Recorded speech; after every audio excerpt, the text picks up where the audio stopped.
Todo mundo quer saber o que precisa fazer para conseguir o primeiro emprego, mas a verdade é que ninguém te dá a real do que tu tem que fazer para te destacar.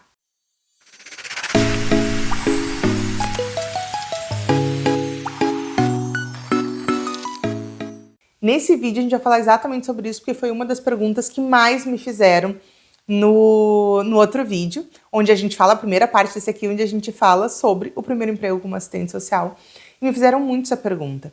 A questão é que a gente precisa se destacar muito antes de entrar num primeiro emprego. Quando a gente está na graduação, ou se a gente se formou e não foi ainda para um primeiro espaço ocupacional, a gente está aí circulando nos espaços, esse tempo ele não precisa ser um tempo perdido, um tempo que tu espera. Ele pode ser o tempo que tu está investindo para realmente fazer a grande diferença na hora de conseguir o teu trabalho. Tem gente aqui que com especialização, com mais do que graduação, tem pessoa que tem pós-graduação e não conseguiu ainda fazer uma colocação no mercado de trabalho. E muitas vezes a questão não é isso, não é o quanto que tem no teu currículo, mas sim como que está sendo colocado isso e qual a tua postura naqueles momentos que são de seleção e tudo mais.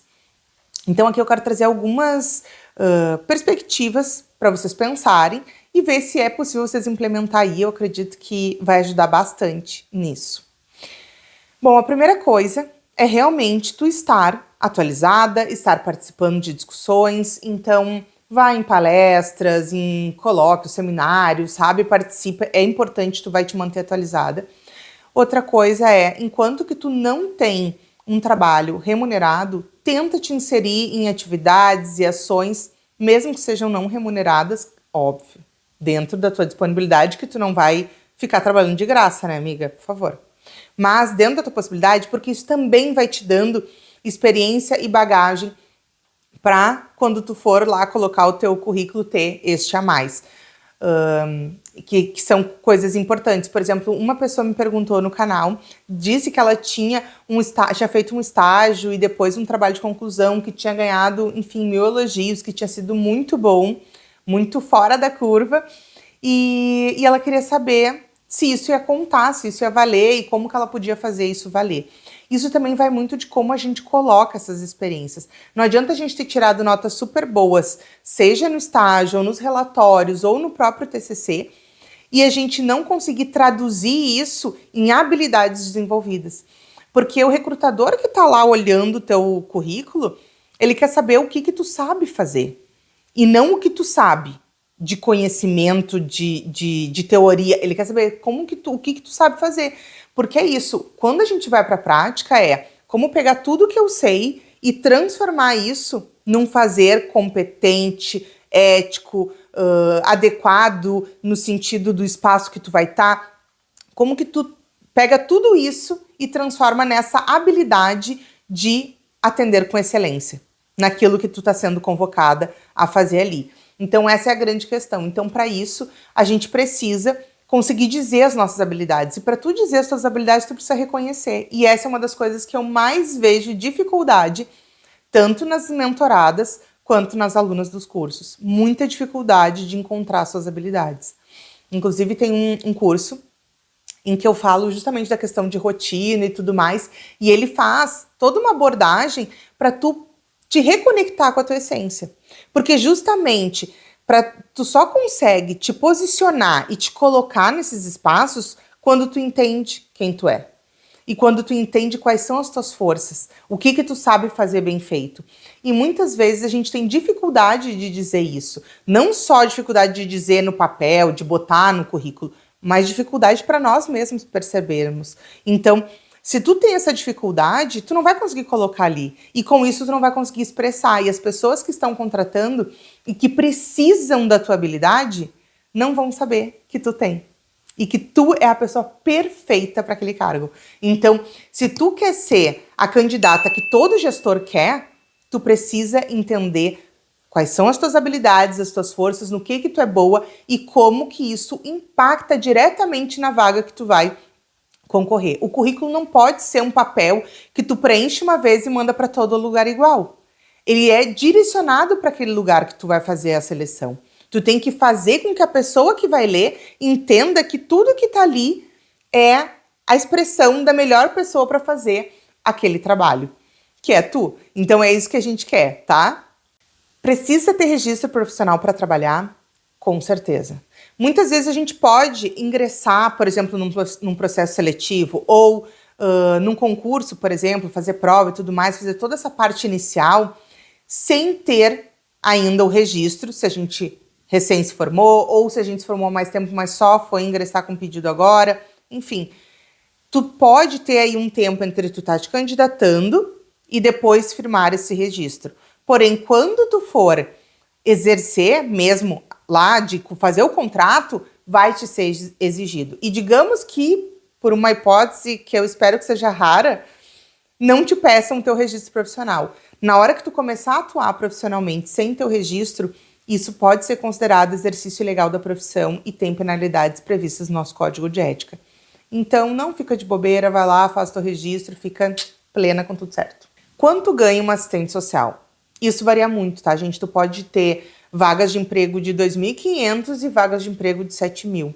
Depende da região do país, depende do espaço, por exemplo, qual é a política que tu tá. Tu tá numa empresa, tu tá na assistência, tu tá no jurídico, entende? Depende do lugar que tu tá, as remunerações vão variar. Agora, o que eu posso te dizer é, hoje, mais do que nunca, a gente tem tido uma escolha do RH em voltar a contratar pessoas com mais idade, o que sempre foi, isso é uma contramão do que sempre andou o mercado de trabalho, porque o mercado de trabalho sempre quer pessoas novas. Só que chegou num determinado momento que a gente tem uma geração, e aí não é o objetivo aqui do vídeo a gente falar disso, mas eu quero fazer esse parênteses aqui para costurar essa conversa contigo, porque eu acho que é importante. Mas assim, a gente tem uma geração que veio muito preocupada com saúde mental, com bem-estar. É uma geração que não tem aquela... não está almejando tanto aquela posição de chefia, bem pelo contrário, ela não se enxerga como querendo para o seu futuro ser aquela chefe que está lá desgualepada, que está fazendo tudo e que se mata por causa daquele salário um pouco maior, entende? Então, essa geração comunicou isso para o mercado de trabalho. E o mercado fez o quê? Então vamos procurar o pessoal que aceita mais, que ainda tem aquela coisa forte do trabalho duro, do trabalho incansável, né? Do alta dedicação, de se doar, de querer fazer carreira, sabe? Vem aqui e pega a gente, né? Dessa geração que ainda tem isso. Aqui a gente precisa criar um equilíbrio. Que bom que estão nos chamando, né? Que estão chamando pessoas mais maduras para ingressar no mercado de trabalho. Então, isso abre muitas portas. E no serviço social, isso é importante porque dentro da nossa categoria, a gente tem muitas pessoas maduras que ingressam na graduação maduras. A gente não está falando de pessoas que entraram jovens, se formaram, não atuaram e agora vão para o mercado. A gente está falando de pessoas que entram muito maduras no serviço social, que é um diferencial nosso. Então, e justamente por isso já é um a mais. Já é um ganho, né? Vamos dizer assim. Então, a gente tem isso, só que a gente tem que conseguir equilibrar. Muitas vezes tu vai pegar aí uma vaga de 2.500, essa é uma vaga que ela tá com todas as condições. De quantas horas a gente está falando de trabalho? Qual é o tipo de dedicação que a gente vai ter? A gente precisa ser um pouco mais seletivo, né? A gente não pode simplesmente dizer, que bom que estão me contratando e eu vou me jogar para qualquer coisa. Porque daqui a pouco tu tá perdendo a oportunidade de uma outra vaga de emprego, que claro, tu entrou nessa, tu tá ali naquele trabalho, tu para de ir para seleções, para entrevistas, até porque tu não vai ter como ficar saindo toda hora do trabalho. Então, às vezes, tu te joga na primeira coisa e não consegue pegar outras oportunidades que surgiriam para ti. Então, se tu tem a possibilidade, considerando a tua situação econômica, a tua rede de apoio, a tua condição de esperar, se tu puder esperar, eu te aconselho a esperar e a buscar, então, vagas que tenham uma remuneração mais adequada com aquilo que nos é solicitado. Afinal, somos profissionais de nível superior com alta capacitação técnica, né? Então, isso tem que ser levado em consideração. Outra coisa temos um piso, a discussão de um piso salarial rolando, já há bastante tempo e que não foi aprovada. Porém, a gente teve um avanço no piso dos profissionais de nível superior da política de assistência social, que a gente tem também um outro processo rolando, especificamente para trabalhar o piso salarial tanto de quem tem nível superior quanto quem tem nível médio. E a gente teve um avanço nesse sentido há uma semana, eu acredito. E então isso também já deixa pra gente aí uma luz de que pode ser que para nossa categoria também surja. Afinal de contas, nós somos a maioria dos profissionais da assistência, então tem aí uma ligação que pode fazer com que a gente venha ter o nosso piso, que é mais do que justo e é um salário básico para considerar toda a nossa habilidade, toda a nossa capacitação, né? Profissionais formados no EAD são prejudicados na hora de disputar vagas? Acredito que não. Hoje não mais como antes, né? A gente teve um avanço importante nesse entendimento. Porém, a gente precisa compreender que as pessoas que estão selecionando geralmente são outros profissionais. E são profissionais que também têm os seus conceitos e seus preconceitos. Então, eu ainda vejo nas seleções, sim, um diferencial em relação a isso. Mas, assim, não é uma situação definitiva, é um definidor, sabe, da tua vaga. Tipo, tu é do EAD, tá fora. Não dessa forma. Mas, por exemplo, se tu tem pessoas que tu gosta dos dois currículos, tu enxerga possibilidades para aquela vaga, aquelas duas pessoas, e tu tem uma que é do presencial e uma que é do EAD, e essa é a única coisa que faz a distinção de vocês, vamos dizer assim, para aquele recrutador, é possível que a do presencial venha enfim, ter esta vaga, assim, ainda é possível esse tipo de coisa acontecer. Porém, eu acredito que tem uma forma de passar por cima disso, que é a tua habilidade ali na hora da seleção, de tu passar na entrevista, da tua experiência, do que tu vai ter no teu currículo. Então, isso é importante, a gente estava falando antes de como a gente expressar nossas habilidades, mas também tu poder equilibrar o que faz o EAD ser considerado...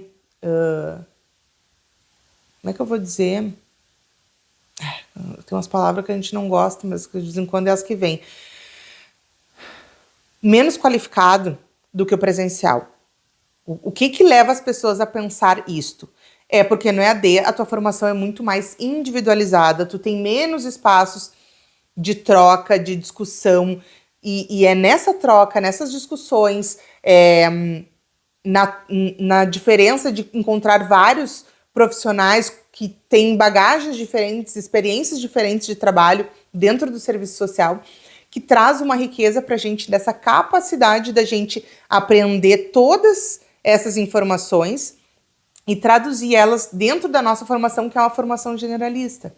E que prevê a gente ter essa visão do todo, tanto que quando a gente se forma e vai a campo, a gente faz o quê? A gente estuda aquele campo específico, porque a nossa formação ela não nos dá a base para atuar em todas as áreas com profundidade.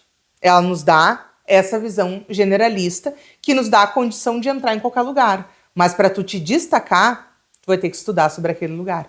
Então, até isso do EAD, por exemplo, no momento que tu tem estágios, atividades complementares, que tu tem palestras, oficinas, seminários que tu participou, tem trabalhos, mesmo que sejam não remunerados, mas que tu efetivou trabalhos dentro de determinadas áreas, tudo isso conta a teu favor. Então, acho que não é hoje uma preocupação tão grande ser estudante do EAD e depois lá atrás, né, quando acabar a minha faculdade eu vou conseguir emprego. Tu vai conseguir emprego também. A questão é muito mais de tu trabalhar, tu tentar compensar essa falta, digamos assim, que as pessoas veem, e isso vai estar ali no teu currículo e com certeza vai equilibrar essa balança a teu favor, né? Que é a ideia. Escolher uma área específica ou atirar para todo lado. Quando a gente está procurando emprego, a gente muitas vezes se pergunta, tá, mas eu vou trabalhar onde? Vou trabalhar na saúde? Quero trabalhar na área jurídica? Quero trabalhar na assistência? E aí tu fica tentando decidir isso antes de procurar uma vaga e te direcionar, pensar qual lugar que seria mais fácil para mim. Te aconselho a não fazer essa restrição na hora de começar a procurar emprego, deixar mais aberto, porque a gente, logo que a gente está tendo nossas primeiras experiências profissionais, a gente não tem ainda uma maturidade do mercado, da dinâmica dele, de como que funciona e tudo mais, para a gente fazer essa restrição. Vou te dizer mais, a gente não tem nem maturidade em relação a nós como profissionais atuando. Que é outra coisa que tu vai te enxergar nos primeiros trabalhos que tu fizer de uma maneira e vai ser muito diferente quando, por exemplo, tu for para um outro espaço ocupacional, que vai ser, digamos, uma nova primeira vez, tu não vai sentir da mesma forma, porque tu já vai ter essa bagagem. Então ali, ó, se tu ficar pipocando aí em áreas, em, sei lá, uns 2 anos, tá ok, não precisa te preocupar, isso faz parte também. E o fato de tu conhecer várias áreas também vai contar a teu favor no teu currículo e não só tu ser, tipo, especialista numa área, tu entende? Então, essa pluralidade de espaços que tu já foi, ela também vai ser vista de uma maneira positiva, até porque hoje o nosso trabalho tem sido cada vez mais incentivado que seja feito de maneira intersetorial, que a gente faça essa transversalidade entre as diversas políticas, entre os diversos conhecimentos.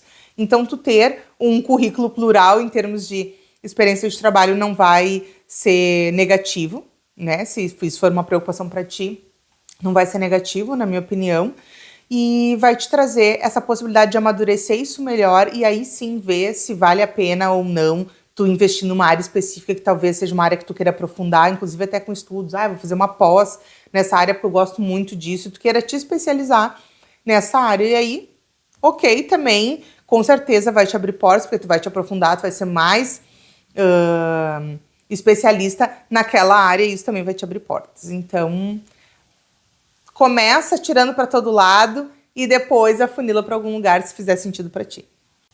Vestimento e maquiagem. Isso é realmente algo que a gente não acha em muitos lugares.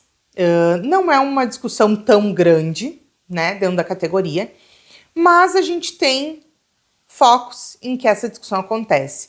E no próprio processo de seleção, isso acontece. A roupa que a pessoa vai na seleção, a maquiagem que ela usa na seleção, comunica algo.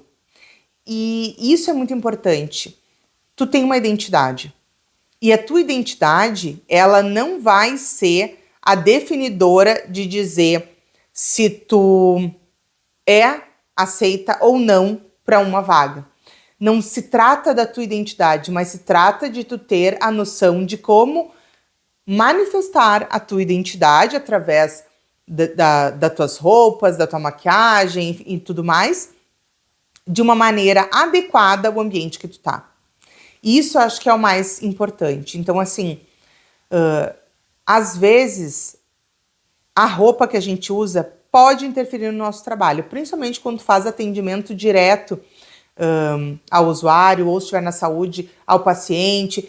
Então, quando a gente faz o atendimento direto à população, em algum momento a nossa roupa, dependendo de como ela estiver, ela pode desviar um pouco de atenção ou chamar atenção para outra coisa.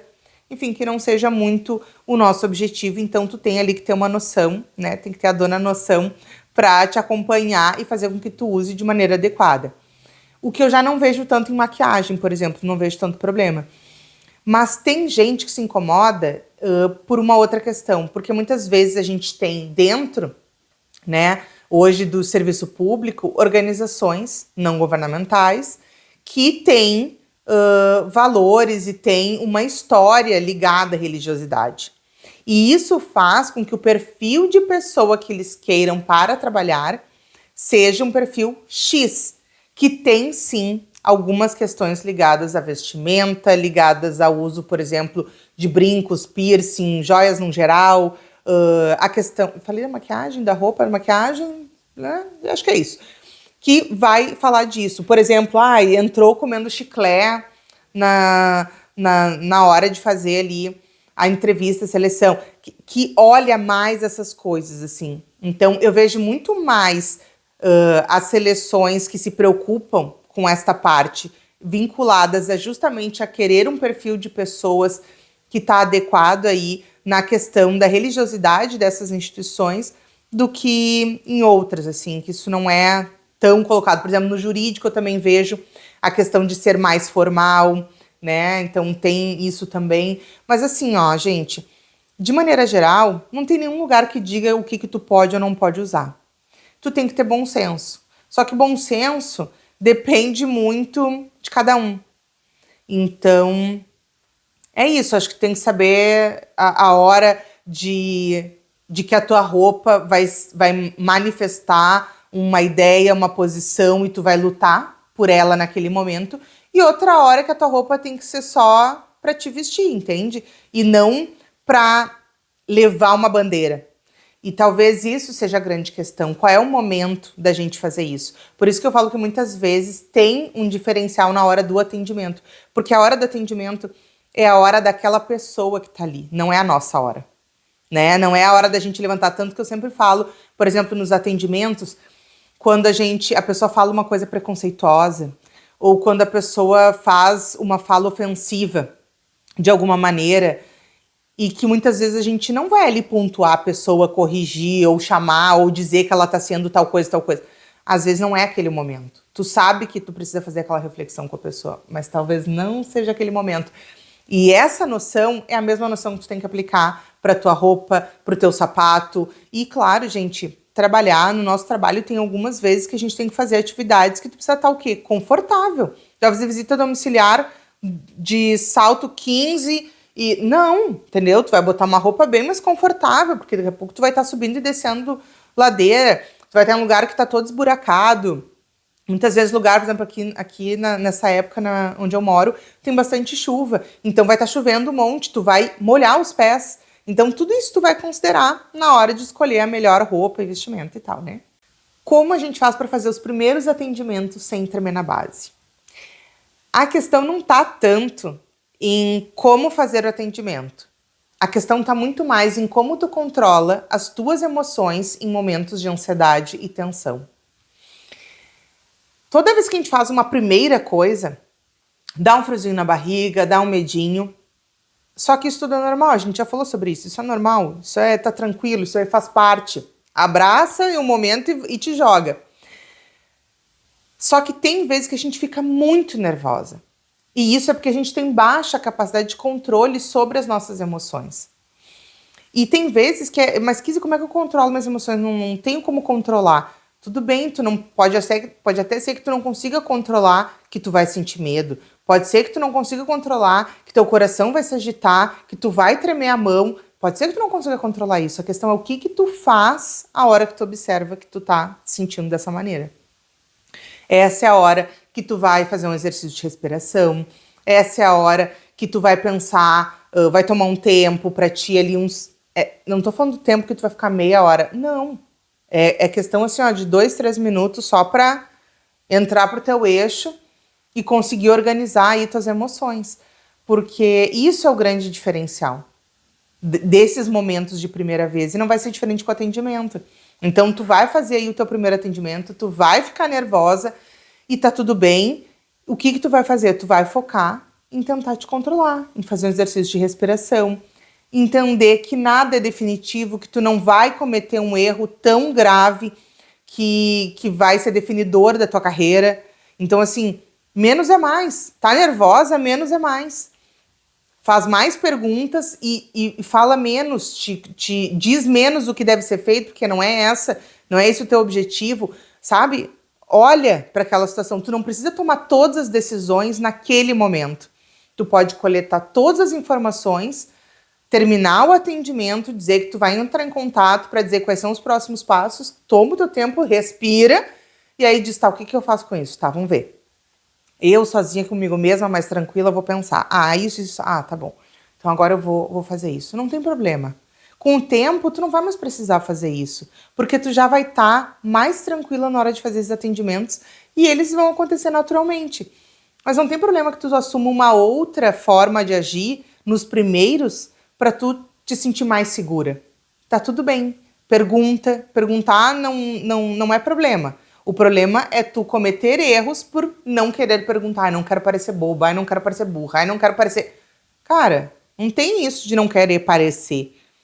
Tu sabe o teu valor. Agora, se tu tá com dúvida do teu valor, aí é outra coisa que não tem nada a ver com o primeiro atendimento. Então, foca em respirar, faz o atendimento. Se não conseguir encaminhar e fazer coisas objetivas naquele momento, dá uma olhada para o caso depois sozinha e faz os encaminhamentos devidos. Se tem como chamar a pessoa num novo atendimento no dia seguinte, alguma coisa assim, tu vê o que é mais adequado para a situação que tu tá, mas sem enlouquecer e arrancar os cabelos da cabeça, tá? Mas de todas essas perguntas, sabe qual é o segredo real do mercado de trabalho hoje e que ninguém te conta e que nem ninguém pergunta?